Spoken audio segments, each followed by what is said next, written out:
ಓಂ ಶ್ರೀ ಗುರುಭ್ಯೋ ನಮಃ. ನಮಸ್ಕಾರ ವೀಕ್ಷಕರೇ, ನಾನು ನಿಮ್ಮ ವಿಶ್ವನಾಥ್ ಶರ್ಮಾ.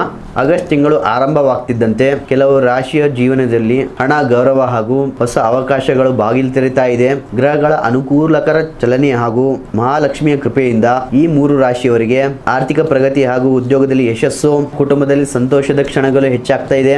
ಹಾಗಾದ್ರೆ ಆ 3 ರಾಶಿಗಳು ಯಾವುದು ಅಂತ ಈ ವಿಡಿಯೋದಲ್ಲಿ ನಾನು ನಿಮಗೆ ತಿಳಿಸ್ಕೊಡ್ತಾ ಇದ್ದೀನಿ. ಈ ವಿಡಿಯೋನ ಲೈಕ್ ಮಾಡಿ, ಶೇರ್ ಮಾಡಿ, ನಮ್ಮ ಚಾನೆಲ್ನ ಸಬ್ಸ್ಕ್ರೈಬ್ ಮಾಡಿ.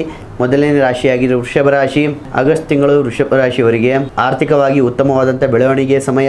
ನಿಂತಿದ್ದಂತಹ ಹಣ ವಾಪಸ್ ಬರುವಂತ ಸಾಧ್ಯತೆ ಇದೆ. ಹೊಸ ಆದಾಯದ ಮೂಲಗಳು ಕಂಡು ಬರ್ತಾ ಇದೆ. ವ್ಯಾಪಾರ ಮಾಡುವವರಿಗೆ ಲಾಭದಾಯಕವಾದಂತಹ ಒಪ್ಪಂದಗಳು ಬರುವಂತ ಸಾಧ್ಯತೆ ಇದೆ. ಕುಟುಂಬದಲ್ಲಿ ಶುಭ ಕಾರ್ಯದ ಮಾತುಕತೆ ಆರಂಭವಾಗ್ತಾ ಇರುತ್ತದೆ.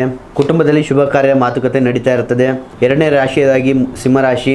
ಈ ಆಗಸ್ಟ್ ತಿಂಗಳು ಅನೇಕ ರೀತಿಯಿಂದ ಅದೃಷ್ಟಗಳು ಕೈ ಹಿಡಿತದೆ. ವೃತ್ತಿ ಜೀವನದಲ್ಲಿ ಹೊಸ ಅವಕಾಶಗಳು ಸಿಗ್ತದೆ. ಆರ್ಥಿಕ ಸಮಸ್ಯೆಗಳು ನಿಧಾನವಾಗಿ ಕಡಿಮೆ ಆಗ್ತಾ ಇರ್ತದೆ. ಹೊಸ ವ್ಯವಹಾರಗಳಿಂದ ಲಾಭದ ಸಾಧ್ಯತೆ ಹೆಚ್ಚಾಗ್ತಾ ಇದೆ. ಸಮಾಜದಲ್ಲಿ ಗೌರವ ಹಾಗೂ ಪ್ರತಿಷ್ಠೆ ಹೆಚ್ಚಾಗ್ತದೆ. ಇನ್ನು ಮೂರನೇ ರಾಶಿಯಾಗಿ ಮಕರ ರಾಶಿ. ಈ ಆಗಸ್ಟ್ ತಿಂಗಳು ಮಕರ ರಾಶಿಯವರಿಗೆ ಶ್ರಮಕ್ಕೆ ತಕ್ಕ ಪ್ರತಿಫಲ ಅನ್ನುವಂಥದ್ದು ಕಾಣ್ತೀರಿ. ದೀರ್ಘಕಾಲದಿಂದ ಬಾಕಿ ಇದ್ದ ಸಮಯ ಪೂರ್ಣಗೊಳ್ಳುತ್ತೆ. ವ್ಯಾಪಾರ ವಿಸ್ತರಣೆಗೆ ಅನುಕೂಲಕರವಾದಂಥ ಸಮಯ ಅಂತ ಹೇಳ್ಬೋದು. ಈ 3 ರಾಶಿಗಳಲ್ಲದೆ ಪ್ರತಿಯೊಬ್ಬರೂ ಕೂಡ ಈ ಆಗಸ್ಟ್ ತಿಂಗಳಲ್ಲಿ ಪ್ರತಿಯೊಂದು ಶುಕ್ರವಾರ ಕೂಡ ಮಹಾಲಕ್ಷ್ಮಿ ದೇವಿಯ ಮುಂದೆ ತುಪ್ಪದ ದೀಪ ಹಚ್ಚಿ ಕೆಂಪು ಹೂವಿನಿಂದ ಅರ್ಚನೆ ಮಾಡಿ ಮಹಿಳೆಯರಿಗೆ ಅರಿಶಿಣ ಕುಂಕುಮ ಕೊಟ್ಟು ಗೌರವಿಸಿ. ಈ ಮಾಹಿತಿ ನಿಮಗೆ ಇಷ್ಟ ಆಗಿದ್ರೆ ಪ್ರತಿಯೊಬ್ಬರೂ ಕೂಡ ಓಂ ಮಹಾಲಕ್ಷ್ಮಿ ನಮಃ ಎಂದು ಕಮೆಂಟ್ ಮಾಡಿ.